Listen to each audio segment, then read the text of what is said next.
I didn't pack in a rush. That's the part I remember most clearly.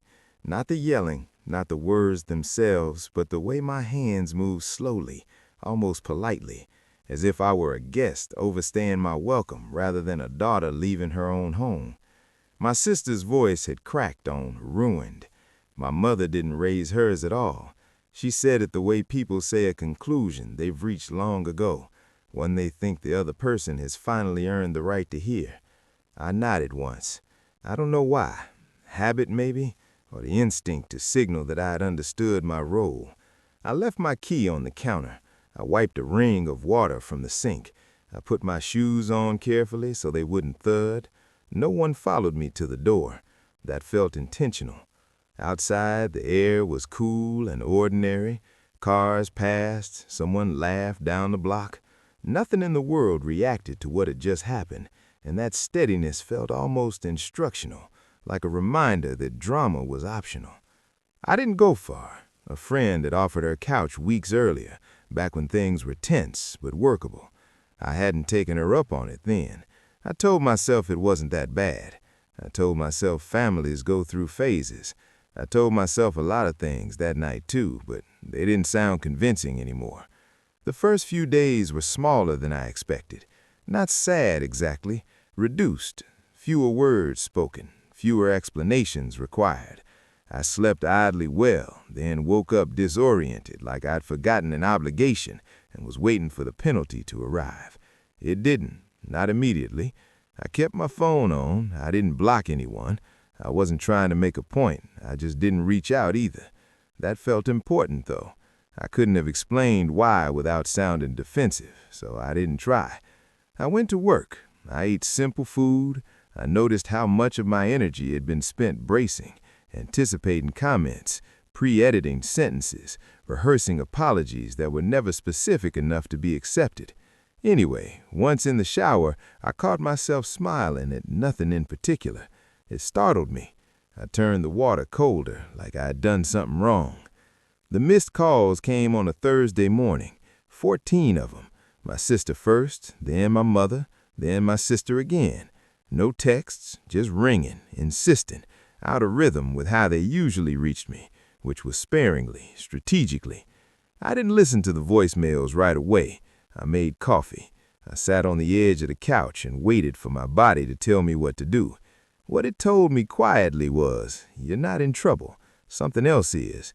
I already knew what it was, or rather, I knew where it had started.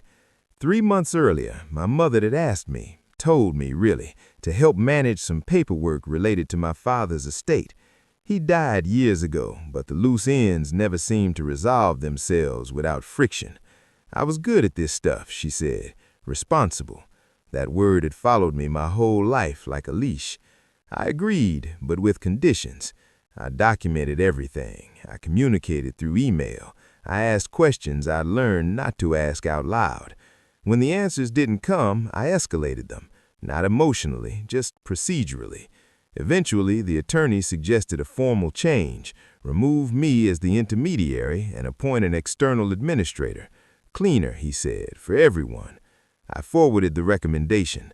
I waited. No response. So I signed the withdrawal form. It required a notary and 2 business days processing. I remember thinking, as I handed it over, that I was doing something irreversible. Not dramatic, just final in a way that paperwork often is. The confirmation email arrived the morning after I left the house. I hadn't mentioned it. Not out of spite, it just didn't feel like my job anymore. Now on Thursday, my phone vibrated again. I let it ring out. Then finally I listened. My sister sounded breathless, angry, but not at me, not exactly. They won't talk to us, she said. The bank says it has to go through the administrator. Mom's account is frozen. What did you do? My mother's message was shorter. We need to fix this. Call me. No apology, no acknowledgement of what she'd said days earlier, just urgency, naked and unfiltered. An hour later, an email arrived from the attorney's office, copied to all of us. It was clinical and unmistakable. From this point forward, all inquiries would be handled through their office. Any attempts to bypass the process would be declined. Boundaries rendered in bullet points. That was the moment. Not the calls, not the messages, but the authorities stepping in, visible and indifferent to family dynamics, a line drawn by someone who didn't know us and didn't need to.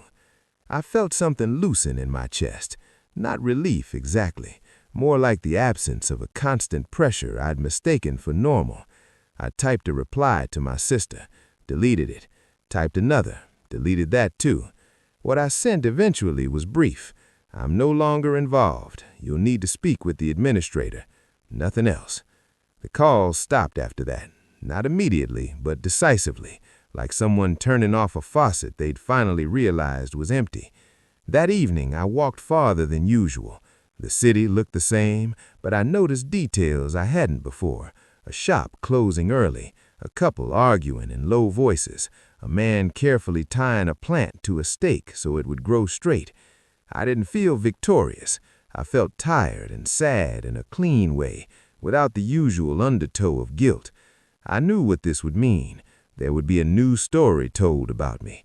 Cold, unhelpful, disappearing when needed most. That story was already drafted long before I left.